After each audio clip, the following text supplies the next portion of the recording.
Bonjour messieurs, merci d'être avec nous. Nous allons passer une demi-heure ensemble pour envisager ce thème, quelles ambitions et quels moyens à donner au service autonomie. Donc trois invités, Franck Nataf de la FEDESAP, ça se prononce de cette manière. Absolument. Guillaume Staub de la FESP. Bonjour. Et donc Manuel Meyer du Synerpa Domicile. Ça va? C'est bien ça, parfait. Super. Donc je vais vous demander de présenter vos entreprises en quelques instants, puis après on va passer au vif du sujet, et en particulier sur justement cette notion, ce couple d'aimants, si j'ose dire, de moyens et ambitions, comment on peut le conjuguer, et ce qui va et ce qui ne va pas. On peut peut-être commencer par vous, Guillaume. Présentez-nous la FESP, ce que ça veut dire déjà. Ça veut dire la Fédération des entreprises de services à la personne, qui est une fédération qui comprend à peu près 3600 adhérents, ça représente à peu près 120 000 salariés et qui représente l'ensemble des activités de services à la personne. Il n'y a pas uniquement le maintien à domicile, mais vous allez voir la petite enfance, vous allez voir la crèche, vous allez voir la téléassistance. Voilà, par exemple. Voilà. Des services à 360 degrés, comme on dit. Un service à 360 degrés qu'on appelle la maison commune des services à la personne, dont je suis administrateur et ancien président du SESP. Franck, donc présentez-nous la FEDESAP. Je fais exprès de... Alors on dit FEDESAP, tout simplement. Oui, c'est mieux, c'est plus simple. Voilà, donc la FEDESAP, c'est une fédération d'entreprises et d'associations d'aide et de soins à domicile, puisque du coup, je pense qu'on va parler justement du futur de notre profession, en particulier vers les services autonomie à domicile, qui représente 3800 adhérents et à peu près 150 000 salariés. Avec une logique qui est de dire, déjà, il y a la partie aide humaine et il y a la partie justement aussi bien l'aide que le soin, mais il y a aussi tout ce qui va autour, c'est-à-dire les nouvelles formes d'habitat intermédiaire, donc du coup par exemple de l'habitat inclusif, aussi bien que des formes d'intervention d'un point de vue coordination qui font la jonction aussi avec les services autonomie à domicile du type les structures de care management qui sont aussi adhérentes chez nous. Parfait, donc on aura l'occasion de rentrer plus dans le détail. Et donc, Manuel, Synerpa Domicile. Alors c'est bien parce qu'ils ont déjà dit beaucoup de choses. Donc, oui. Voilà, donc Synerpa Domicile est une branche du Synerpa plus global, qui est un syndicat professionnel qui couvre l'ensemble effectivement de ce qui se fait au niveau service à la personne, avec les EHPAD, les résidences seniors, le domicile, effectivement une partie soins également. Établissement privé. Établissement privé, absolument. Alors, dans cette question, quelles ambitions avec quels moyens pour les services autonomie, on va commencer par ce qui fait mal. Il y a une crise de recrutement. Je pense que vous n'y faites pas, vous n'êtes pas différent du reste des secteurs économiques, mais en tout cas, comment ça se passe pour rendre, j'allais dire, attractifs ces métiers qui sont des métiers difficiles et qui, justement, ne sont pas forcément aussi demandés qu'on pourrait l'imaginer. Franck. Alors, très bonne question, Patrick. Comme vous l'avez exprimé, la notion effectivement d'attractivité dans un emploi, alors évidemment qu'il y a une question du salaire, qui est évidemment prégnante. Ensuite, il y a également tout ce qui va autour. Aujourd'hui, les marges de manœuvre financières qu'on peut avoir dans le secteur, elles sont extrêmement faibles. Donc du coup, il y a eu un certain nombre de mouvements qui ont été faits en termes de pression pour obtenir des moyens supplémentaires qui ont été obtenus sur une partie du secteur. C'est ce qu'on appelle l'avenant 43, qui a permis d'augmenter dans le secteur associatif de manière quand même significative les rémunérations. Néanmoins, l'enjeu qu'on a devant nous, en termes d'attractivité, il est sur tout le reste. Il est sur améliorer la qualité des plannings de nos intervenants. Pourquoi pas pouvoir leur permettre de choisir à la carte leur planning, parce que ça, c'est un vrai confort de vie en termes d'équilibre vie privée, vie professionnelle. Et puis, il est sur tout ce qui va autour, c'est-à-dire de meilleures, par exemple, prise en charge en termes d'arrêt maladie, de prévoyance, aussi bien que typiquement d'avoir des véhicules de service qui vont permettre d'éviter d'utiliser son véhicule personnel.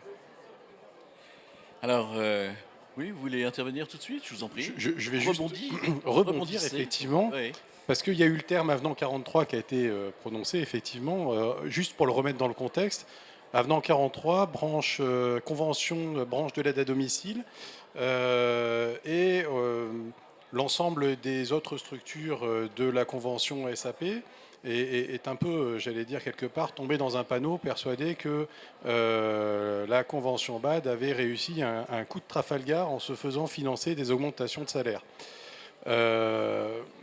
Prendre un exemple bête sur ma simple structure, comme ça on parle de concret. Augmentation surcoût au niveau de la masse salariale sur l'augmentation de l'avenant 43, environ 450 000 euros. Participation, 110 000 euros. Je veux dire qu'à la fin, oui. ce qui veut dire qu'à la fin, on dit quelque chose est financé, et en plus ça a été financé un an. Donc il ne faut pas imaginer que ça a été financé sur des années. Mais le reste, les à peu près 300 et quelques mille euros, ça a été pris sur des financements ou sur des fonds propres des structures, autrement dit, sur des fonds qu'on n'avait absolument pas. Voilà. Donc c'est juste pour dire, c'est super, l'avenant 43, c'est une belle chose. Je plaide depuis des années pour dire qu'il faut augmenter les salaires, ça je suis d'accord. Mais à la limite, j'ai envie de renvoyer la balle gentiment en disant, mais finalement, l'avenant 43, vous pouviez aussi le faire quelque part sur les fonds propres des structures. Vous voyez. Alors bon, c'est un peu le jeu, ça fait des années que c'est un peu le jeu pour essayer de se renvoyer la balle entre l'associatif et le privé, etc. Je ne veux pas évidemment rentrer là-dedans, mais ce que je veux dire, c'est qu'il faut faire attention. De temps en temps, il y a des choses qui apparaissent comme ça, et l'avenant 43, on l'a vendu comme étant quelque chose qui allait faire en sorte que les salaires montent beaucoup et qui en plus seraient financés. Ça n'a pas été le cas. Aujourd'hui, la plupart des structures qui ont vu s'appliquer l'avenant 43 sont dans le rouge. C'est très clair. Voilà. Donc, juste sur la partie salaire, je voulais rebondir là-dessus. Juste un petit point, la difficulté en effet, c'est que augmenter les salaires dans les services de maintien à domicile, évidemment, quand vous êtes chef d'entreprise, vous souhaitez que et que vos équipes soient correctement payées par rapport à un métier qui est difficile. Donc l'attractivité passe évidemment par les salaires, mais pas que. Comme le disait Franck, la question de la gestion du planning, c'est la question aussi de la sectorisation des auxiliaires de vie et leur permettre de travailler dans un périmètre auprès d'un certain nombre de clients à proximité pour éviter les temps de déplacement, donc pour éviter la fatigue, etc. etc. Donc il faut prendre en compte le salaire et la juste rémunération d'un travail qui est difficile, évidemment. Mais pour une entreprise, augmenter les salaires, ça veut dire que quand vous êtes déjà dans une activité qui est à faible marge, c'est pas si simple. Ou alors vous augmentez vos tarifs et vos prix, et c'est encadré dans notre secteur. Vous ne pouvez pas augmenter vos tarifs n'importe comment. Et puis après, vous avez en face un client qui, finalement, est-il prêt à payer un certain montant pour avoir une prestation de service. Et c'est ça la difficulté. Il y a des gens qui vous disent oui, et puis vous avez beaucoup de personnes qui disent mais moi, je n'ai pas les moyens, je vous donne un exemple, de payer 28 € de l'heure, je préfère qu'à 24, ça me va bien.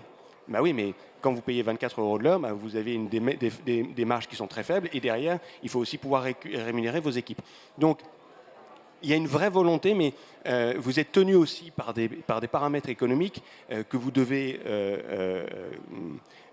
comment dire, travailler de manière juste pour ne pas mettre en difficulté votre compte d'exploitation et donc votre entreprise. Bien sûr, et c'est d'ailleurs tout ce dilemme, ambition et moyens, effectivement. Alors, dans ce que vous dites, il y a tout un aspect sur la coordination, sur la façon de travailler. où la rémunération n'étant qu'un des éléments, effectivement. Donc, justement, comment faites-vous pour faire en sorte que cet accompagnement soit déjà bien ciblé? Parce que dans les métiers d'aide à la personne, il y a des tas de métiers. Il y a les métiers du soin, il y a les métiers de l'accompagnement, etc. Et comment vous arrivez à rationaliser tout ça, à la fois d'abord pour le bénéfice de la personne qui nécessite un tel accompagnement, ensuite pour ceux qui pratiquent cet accompagnement, les auxiliaires, et puis pour vous qui avez bien sûr une entreprise à gérer avec des contraintes qui sont des contraintes d'une entreprise tout simplement. Alors, est-ce que c'est un peu, pardonnez l'expression, une espèce un peu de foutoir et on y va comme on peut, ou est-ce que vous avez, j'allais dire, un plan quasi militaire? On parlera après du rôle des autres, hein, la CNSA, les pouvoirs publics, etc., qui ont quand même aussi une responsabilité. Alors, ma question est un peu vaste, mais comment faites-vous pour arriver à ce que ce soit véritablement le service dont on a besoin et pas tout ce qui va avec? Alors, Guillaume, Franck, je crois que tous les trois vous avez des choses à dire, puisque vous avez... on va parler évidemment, on est chacun, moi je l'ai été, je ne le suis plus, mais j'ai eu une structure d'aide et de maintien à domicile pour personnes âgées dépendantes pendant 15 ans. Donc je vais parler de mon expérience. J'imagine que Franck l'a aussi, et donc il pourra parler de son expérience. Moi, je suis convaincu d'une chose, c'est qu'à partir du moment où vous faites un métier, où vous apportez un service à des personnes âgées, dépendantes ou pas, pour qu'elles puissent rester à domicile le plus longtemps possible et les aider dans les gestes de la vie quotidienne, il y a une organisation qui doit être pensée. Et ça ne peut pas partir dans tous les sens. C'est-à-dire que vous êtes, en termes de recrutement d'auxiliaires de vie, en termes de gestion de planning, en termes de sectorisation et en termes de suivi de la prestation de la qualité de service. Et derrière, évidemment, en termes d'organisation, je dirais RH, sourcing, gestion de planning et recrutement. Nous, on séparait les deux. C'est-à-dire que la personne qui gère les plannings n'est pas la personne qui est sur le terrain et qui fait du contrôle qualité et du suivi client.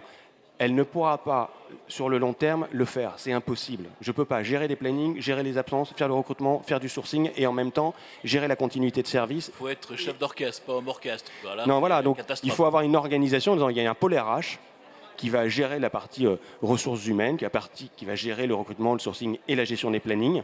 Et puis vous avez un autre service qui va gérer le suivi client. Vous vendez une prestation de service. Si vous voulez que votre client ou votre bénéficiaire reste chez vous et soit content de votre auxiliaire de vie, l'auxiliaire de vie, elle est seule chez la personne.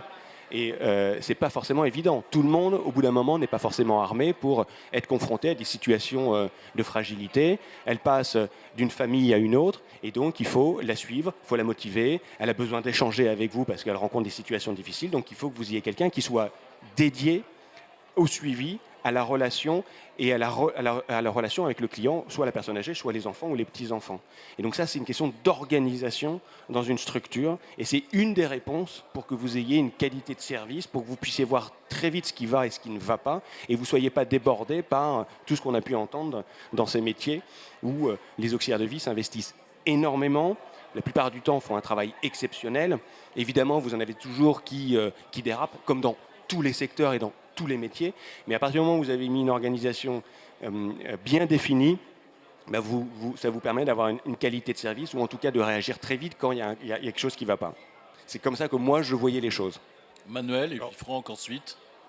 Je vais en complémentarité de ce que vient de dire Guillaume, parce qu'on a vécu la même expérience. Club Azur Service, la structure que je dirige, a 25 ans. Et donc on a vécu un petit peu, j'allais dire, les balbutiements avant toutes les histoires, les plans Borloo et autres. Et au début, c'était ce que vous décriviez un petit peu, pas le bazar, mais on a appris en fait à comprendre. On a été là avant même que le rôle responsable de secteur existe. Voilà. On l'a vu naître. Et le rôle responsable de secteur, dès le début, c'était une personne qui justement était homme orchestre. On lui faisait faire tout. Il avait sa petite équipe, il gérait les plannings de son équipe, il gérait ses propres bénéficiaires, clients ou bénéficiaires, on appelle ça comme on veut, mais Nous, on les appelle les bénéficiaires. Et puis rapidement, on s'est aperçu que ça ne fonctionnait pas. Ça ne fonctionnait pas parce que le responsable de secteur qui va faire une visite pour faire une évaluation le matin à 9 h du matin, eh ben, il ne va pas être au courant que son intervenant qui devait aller chez Madame A, eh ben, il n'y est pas allé. Et donc, résultat, on rate, on n'a pas de continuité de service. Il va apprendre ça quand il va rentrer au bureau après à 10 h 30. Ça ne peut pas coller. Donc en fait, on a réellement séparé les rôles. On a des responsables de secteur qui sont en contact avec les bénéficiaires, vont faire les évaluations, suivent, font le contrôle qualité. J'aime pas le terme contrôle, mais on va dire le suivi qualité. En tout cas, sont constamment en contact avec le bénéficiaire, ses enfants, le réseau de coordination, etc., pour réellement organiser tout l'accompagnement et l'aide autour du bénéficiaire. Et de l'autre côté, on a les responsables de personnel qui, elles ou eux, sont en charge de gérer les recrutements externes, les recrutements internes et la gestion des plannings des personnes. Le tout étant fait en lien avec ce qu'on appelle une réunion de coordination. Les personnes se rencontrent, la responsable de secteur vient, présente le bénéficiaire, point de vue administratif, point de vue médico-social, médical éventuellement aussi, et avec une évaluation, on va dire, voilà, pour que cette personne elle reste dans de bonnes conditions à domicile, il lui faut 5 fois 2 heures par semaine. Et là-dessus, la personne, la responsable de personnel va prendre la main et en fonction du profil demandé, etc., va chercher d'abord au niveau des compétences, ensuite évidemment aussi au niveau des disponibilités, et va proposer le professionnel le plus adapté en tenant compte effectivement déjà aussi de ce dont on parlait tout à l'heure, d'essayer de faire en sorte que ce soit dans les mêmes zones pour éviter que l'intervenant ait à courir d'un endroit à un autre, enfin tout ça qui est pris en compte. Voilà. Ça, c'est vrai que ça fait des années que ça a été structuré. Je pense qu'aujourd'hui, la plupart des structures ont réfléchi à gérer de cette façon-là, parce que finalement, on parle de qualité de vie au travail, mais la plus importante, c'est celle de nos intervenants, parce que ce sont eux qui vont travailler sur le terrain chez les bénéficiaires, et que c'est pour eux qu'on doit travailler à fond sur cette qualité de vie au travail. Alors Franck, l'humain est très important, quand on a vu l'organisation, mais il faut que ça reste humain, c'est un métier de contact, et c'est un métier que l'on exerce avec des personnes fragilisées. Donc comment faites-vous? Quel miracle accomplissez-vous? Enfin pour intervenir du coup en complémentarité avec ce qu'ont dit Guillaume et Emmanuel, il faut arriver à gérer un mix très fin, subtil, entre organisation militaire et Harry Potter. Hein. Parce que en fait, il y a quand même, quand vous créez un binôme entre une personne âgée ou une personne handicapée et un auxiliaire de vie, il y a bien entendu un certain nombre de paramètres purement géographiques, de disponibilité, économique, voilà. Et il y a quand même la petite flamme en plus qui est si j'arrive à appairer deux personnes qui vont matcher ensemble, du coup je crée aussi des conditions de travail bien meilleures pour le salarié, puisque du coup c'est toujours plus agréable de travailler avec quelqu'un qu'on apprécie, dans un contexte dans lequel on est à l'aise, avec des pathologies qu'on connaît par exemple, d'un point de vue de l'auxiliaire, et d'un point de vue du bénéficiaire évidemment, se dire, 1, j'ai un professionnel compétent, 2, il est sympathique, 3, il me correspond, c'est-à-dire que c'est pas quelqu'un qui parle tout le temps si j'ai envie d'être tranquille un peu dans ma journée, ce qu'on peut tout à fait comprendre, ou à l'inverse, si je suis en recherche de contact et de lien social, d'avoir plutôt quelqu'un qui soit pas complètement muet ou mutique toute la journée, c'est plutôt agréable. Donc du coup, il y a évidemment ce cocktail un peu subtil à arriver à gérer, et c'est certain que quand ça marche, c'est d'une efficacité redoutable. Hein, c'est d'une efficacité redoutable. En revanche, parfois, ça demande, par exemple, à prioriser certains critères, typiquement un critère humain, sur un critère géographique. Mais c'est comme on dit souvent, il y a un espèce de triangle qui est l'organisation, le salarié, le bénéficiaire. Plus ce triangle il est équilatéral, plus l'organisation elle est solide, et moins il y a de turnover, moins il y a de changements, et meilleure est la qualité de service. De l'humain pour de l'humain, oui. En réalité. D'ailleurs, souvent, lorsque nous, journalistes, nous tournons, que ce soit au domicile des personnes qui ont besoin de ce type de service, en raison d'une perte d'autonomie, ou même dans les EHPAD, on s'aperçoit que certains demandent effectivement davantage de contact humain que de technicité à proprement parler, parce que c'est pour certains ou certaines l'occasion de sortir d'une forme d'isolement qui est en partie due à l'âge. Donc effectivement, je voudrais qu'on aille du côté, j'allais dire, des autres acteurs qui existent comme la CNSA. Et puis, Manuel, vous parliez de financement, mais année après année. Ça pourrait pas s'améliorer, c'est-à-dire on découvre que la population vieillit aujourd'hui, vous voyez, alors que la démographie est une science exacte, on le sait depuis longtemps. Est-ce qu'il ne faudrait pas prendre un peu d'avance sur le recul que l'on a? Alors, déjà, j'ai l'impression, mais ça, je pense que c'est très français, qu'on est dans la réaction. On est toujours dans la réaction. Plan Borloo, on en pense ce qu'on veut. À un moment donné, on a décidé de donner des agréments pour qu'il y ait plein de structures qui se créent. Pourquoi? Parce qu'on considérait que les structures comme les nôtres étaient trop chères, je le mets entre guillemets, et que c'est en multipliant l'offre qu'on allait faire diminuer les coûts. Bon, c'est bien trompé, hein, c'est pas grave. Quoi qu'il en soit, une fois qu'on a un peu saccagé le secteur, on est venu à grand renfort de fonds d'urgence pendant quelques années. Avec, il fallait faire appel en mettant des projets en avant, projet GPEC, projet formation, projet ceci. Et là, on obtenait des fonds qui en fait étaient simplement des fonds qui permettaient aux structures de survivre. Il ne faut pas se voiler la face là-dessus. Et finalement, on continue. On a continué pendant des années. Selon les départements, on avait des coûts de l'APA qui étaient différents. Alors ici, on a été pendant très longtemps à 19,51 € de l'heure. 19,51 € de l'heure, on ne fait pas vivre quelqu'un, enfin, en l'occurrence un intervenant, plus payer les charges fixes, impossible. Et on continue comme ça. Et en fait, on a l'impression que, j'allais dire, l'histoire se répète un petit peu, parce qu'au fur et à mesure, on va rajouter un petit peu, mais on est toujours après coup, quand on se rend compte que les structures vont mal, on essaye de leur en rajouter un petit peu, plutôt que de réfléchir à un grand plan global. La fameuse loi grand âge, hein, je ne sais même plus comment elle s'appelle, parce qu'elle a eu tellement de noms, cette loi, qu'on en parle depuis à peu près 3 voire 4 présidents, qu'il n'y en a pas un qui est allé jusqu'au bout, et que là, encore récemment, maintenant on est passé en mode PLFSS, où on nous donne à nouveau des petits morceaux de financement pour ceci, des petits morceaux de financement pour cela. On a une dotation complémentaire, 3 € par heure, mais que dans des cas très précis.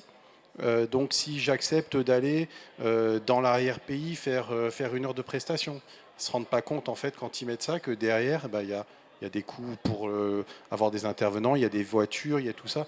Tout ça, c'est toujours du rattrapage. Je suis d'accord, il n'y a pas de vision globale en disant on a un mur démographique qui arrive, comment on fait pour le gérer et comment on met de l'argent dans le plan grand âge pour accompagner mieux les personnes. Alors tout n'est pas qu'argent, hein, je suis complètement d'accord, on a bien structuré, bien professionnalisé les équipes depuis des années,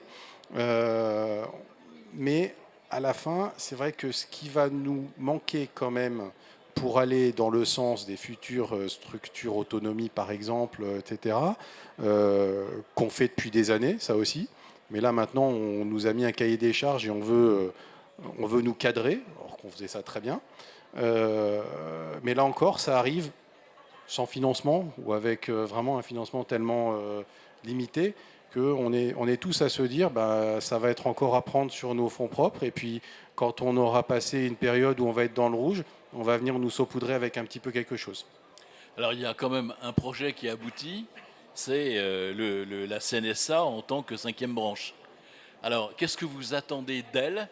Est-ce qu'elle facilite en quelque sorte justement ces services autonomie, ou est-ce qu'elle n'est pas à la hauteur, hein, disons les choses comme elles sont? Guillaume, Franck, comme vous voulez. Hein, donc, C'est compliqué de répondre de manière extrêmement tranchée, à la question, mais disons, la CNSA, elle est encore en mutation vers une 5e branche. Il est certain qu'aujourd'hui, du fait de la structuration de la caisse, avant qu'elle devienne une branche de la sécurité sociale, les financements qu'il pouvait y avoir pour nos services, par exemple, étaient déjà extrêmement contraints, et puis se retrouvaient dans plein de poches différentes budgétaires. Voilà. Donc là, la transformation en branche, c'est ça qu'elle va impulser, c'est que du coup, on va se retrouver avec une seule enveloppe dans laquelle tous les financements sont fongibles. Et par ailleurs, avec la jonction entre l'aide et le soin, puisque l'aide est financée par les départements, les soins par les ARS, si on arrive à gérer, quand je dis on d'ailleurs, c'est un on très collectif, parce que si l'État arrive à gérer cette mutation de cette branche en véritable caisse, ça veut dire que le financement de l'aide et du soin ne viendrait plus que d'un seul flux. Et ce qui est un élément de simplification, alors ce qui est juste de la tuyauterie, hein, mais c'est un élément de simplification administrative colossal. Oui, c'est pas négligeable du tout. Oui. La difficulté sur ce que dit Franck en parlant notamment des services autonomie, c'est que d'abord vous avez cette volonté de dire que demain les SAD et les SIAD deviendront donc des SPASAD. Donc il y a l'aide et il y a le soin. Le soin, en effet, comme le rappelait Franck, c'est financé par les ARS et il y a un forfait. Et derrière, vous avez le service à domicile qui est financé notamment à travers des aides extra l'APA qui peut être pour la personne. D'ailleurs, tout le monde ne peut pas forcément bénéficier de l'APA parce que c'est en fonction des revenus, en fonction du niveau de fragilité aussi. Donc vous avez déjà deux financements différents, vous avez des structures, vous avez des associations, vous pouvez avoir des entreprises en face, donc c'est pas la même culture, c'est pas la même convention collective, donc c'est pas forcément évident. Et en effet, Emmanuel le rappelait, cette organisation et le fait d'orienter quand on est un SAD vers un service de soins, parce qu'à un moment vous allez avoir besoin d'un infirmier ou d'une infirmière dans votre parcours, on le faisait très bien. Et ça fait des années et des années que les SAD travaillent en bonne intelligence avec les SIAD. On n'a pas attendu l'État pour travailler sur des territoires entre des structures d'aide à domicile, quel que soit le statut juridique, association ou entreprise, avec des SIAD, parce qu'on avait justement une personne dont on s'occupait, et à un moment, il fallait l'intervention d'une infirmière ou d'un infirmier. Et ça, on le fait très bien. Donc cette liberté que l'on a et qui s'organisait bien sur les territoires, on est en train, en fait, finalement, de nous l'imposer, de nous la cadrer. Et la difficulté, c'est que vous allez avoir des SAD qui vont très bien, en effet, fusionner avec des SIAD, puis d'autres qui ne pourront pas. Vous allez avoir des SIAD qui ne pourront pas fusionner avec des SAD. Il y a 8000 structures d'aide à domicile en France, il y a 2500 SIAD. Voilà. Donc il y a aussi cette question, et puis il va y avoir des territoires où il va y avoir des zones qui seront, pas des zones blanches, mais un SIAD est organisé sur un territoire, c'est-à-dire que l'ARS, elle finance des lits, ça s'appelle comme ça. Et donc je vais financer des lits je vous donne un exemple, sur 5 villes, mais pas sur la 6e, parce que c'est mon territoire. Oui, mais moi je suis SAD, la 6e ville, j'interviens. Donc en fait, comment tout ça va s'opérer? D'ailleurs, il y a eu des tests en 2013 et ça n'a pas été concluant. Franck. Oui, je crois que le point qui est extrêmement important, justement pour répondre à votre question, Patrick, du coup, c'est la notion de confiance. C'est la notion de confiance que l'État a dans les opérateurs. Et or, là, c'est ce qu'on voit, c'est-à-dire qu'en gros, comme le disait très bien Guillaume, ça fait des années que... Quand un de nos bénéficiaires a besoin d'une infirmière, on sait contacter un SIAD, en tant que service d'aide à domicile, ou bien une infirmière libérale, sans aucun financement. La problématique, elle vient qu'à partir du moment où l'État considère qu'il doit financer, il met des systèmes de contrôle qui, en général, tuent toute l'innovation et tuent toute liberté, donc du coup en cadrant les choses. Et je pense que, et ça serait vraiment une évolution extrêmement forte, c'est de se dire, il faut qu'à un moment, l'État se comporte aussi, prenne sa part de risque. Et donc en disant, voilà, je mets de l'argent, j'investis sur ces structures et je regarde les résultats. pas, en fait, je n'investis qu'à partir du moment où je suis sûr que le résultat sera atteint en théorie, puisque du coup, comme on le disait, il y a même d'ailleurs l'IGAS a déjà fait un rapport là-dessus, démontrant que sur les structures qui cumulent aide et soins, en réalité, dans la population couverte par les deux structures, ça ne concerne que même pas 10 ou 15% des bénéficiaires qui consomment les deux, l'aide et le soin. Donc du coup, on sait d'ores et déjà que ça risque de ne pas être le grand soir. C'est exactement ça, c'est-à-dire que vous avez des personnes qui ne consomment pas et l'aide et le soin en même temps. Et puis, il y a aussi quand même la personne âgée qui a le droit de choisir sa structure d'aide à domicile. On est quand même dans le libre choix. Donc, est-ce que demain, ça va être imposé finalement? C'est un peu ce qui se dessine.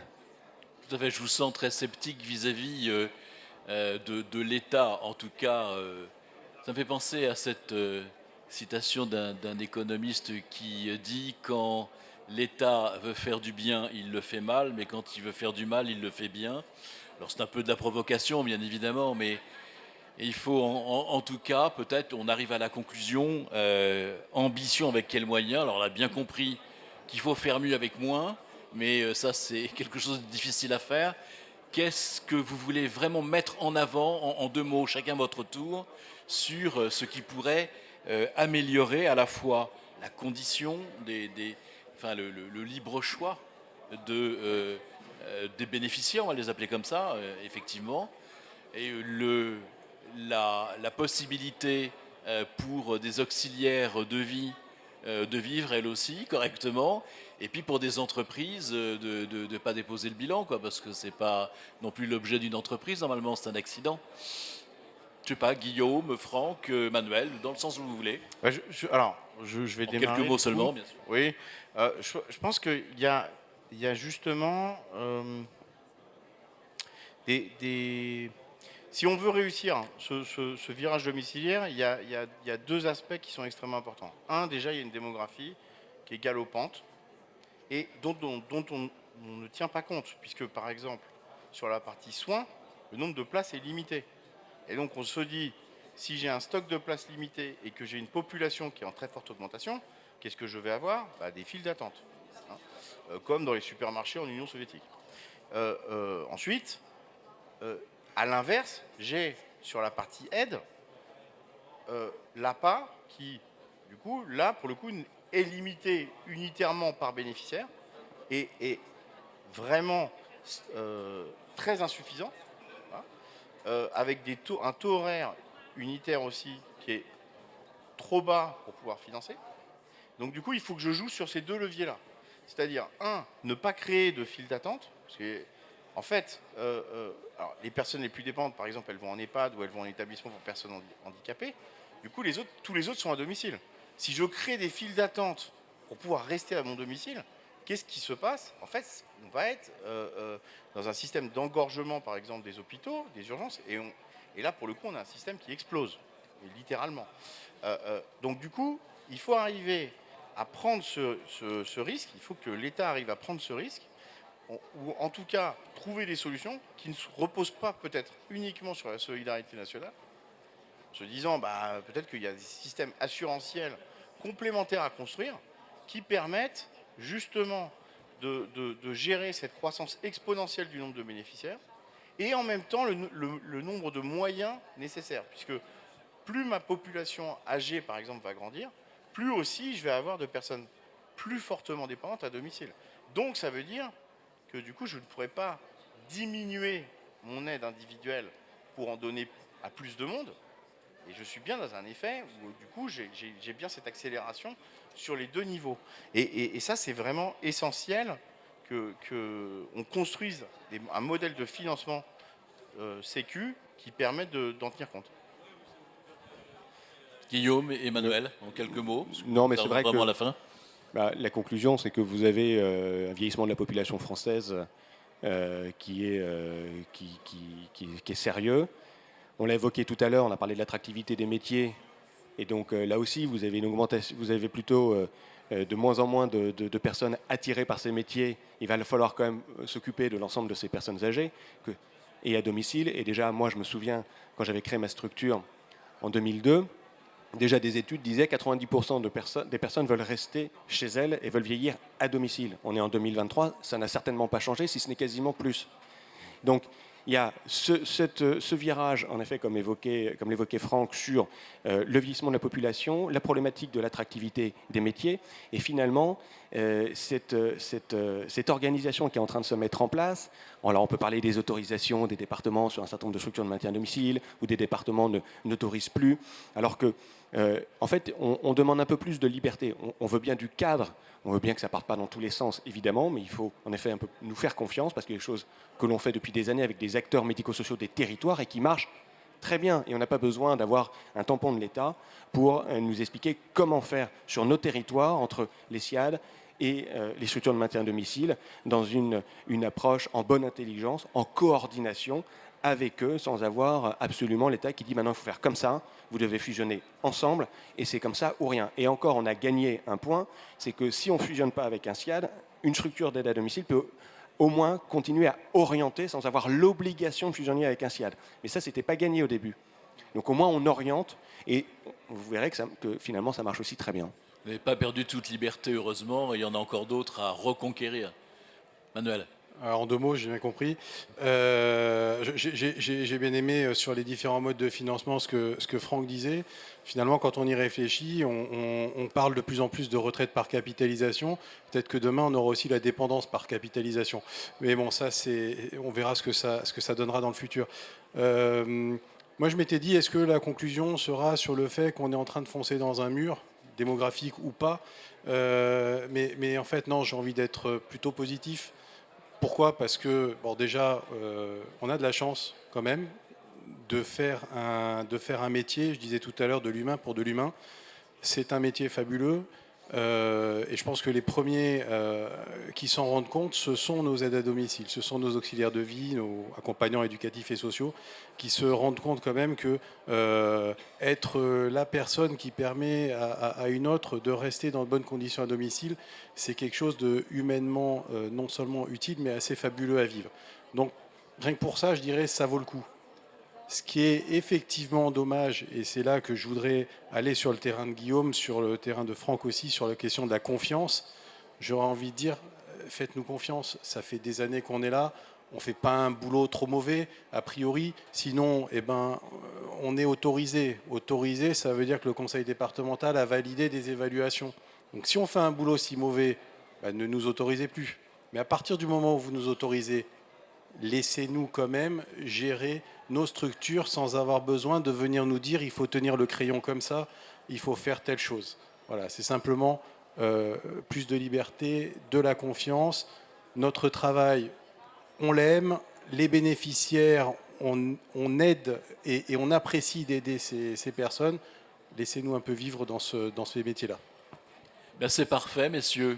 Merci pour votre participation. Merci. On peut les applaudir. Merci beaucoup.